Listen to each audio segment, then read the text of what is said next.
সব অনিশ্চয়তা কাটিয়ে নাটকীয়ভাবে টি-20 বিশ্বকাপের হাই ভোল্টেজ ম্যাচে আগামীকাল ১৫ ফেব্রুয়ারি মুখোমুখি হচ্ছে চিরপ্রতিদ্বন্দ্বী ভারত ও পাকিস্তান।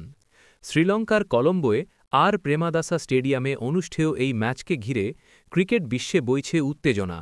টিকিট ছাড়ার কিছুক্ষণের মধ্যেই সোল্ড আউট হয়ে যাওয়ায় সমর্থকদের উন্মাদনার বিষয়টি স্পষ্ট হয়ে উঠেছে। সংবাদ সংস্থা রয়টার্সের প্রতিবেদন অনুযায়ী এই ম্যাচকে কেন্দ্র করে কলম্বোয় হোটেল এবং বিমানের ভাড়া ৩ থেকে ৪ গুণ বেড়ে গেছে। আগে যেসব হোটেল কক্ষের ভাড়া ছিল $১০০-১৫০, এখন তা বেড়ে $৬৬০, প্রায় $৮১,০০০ পর্যন্ত ঠেকে গেছে।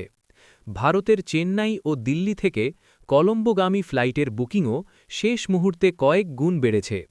চেন্নাই থেকে কলম্বো যেতে এখন ভক্তদের গুনতে হচ্ছে $৬২৩ থেকে $৭৫৬। শ্রীলঙ্কা ইনবাউন্ড ট্যুর অপারেটরসের সভাপতি নলিন জায়াসুন্দেরা জানিয়েছেন, কলম্বোর প্রায় সব হোটেলই বুক হয়ে গেছে। বেশিরভাগ সমর্থক $১৫০০ থেকে $২,০০০ অল ইনক্লুসিভ প্যাকেজ নিয়ে শ্রীলঙ্কায় আসছেন। শ্রীলঙ্কার পর্যটন উন্নয়ন কর্তৃপক্ষের চেয়ারম্যান বুদ্ধিকা হেওয়াসামা জানান, গত ১০ দিনে শ্রীলঙ্কায় আসা প্রায় ১ লাখ দর্শনার্থীর ২০% এসেছেন ভারত-পাকিস্তান ম্যাচকে কেন্দ্র করে। অর্থনৈতিক সংকটে থাকা শ্রীলঙ্কার জন্য এই ম্যাচটি আয়ের বড় সুযোগ তৈরি করেছে। বিশেষ করে সাম্প্রতিক ঘূর্ণিঝড়ে ক্ষতিগ্রস্ত হওয়ার পর এই বৈশ্বিক টুর্নামেন্ট দেশটির অর্থনীতিতে ইতিবাচক প্রভাব ফেলবে বলে আশা করা হচ্ছে।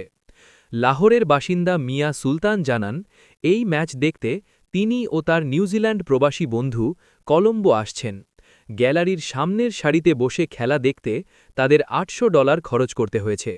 সব মিলিয়ে কলম্বোর মাঠ ছাড়িয়ে গ্যালারি এবং পর্যটন খাতেও এখন ভারত-পাকিস্তান যুদ্ধের আঁচ পাওয়া যাচ্ছে। সব ধরনের খেলার খবর পেতে সাবস্ক্রাইব করুন।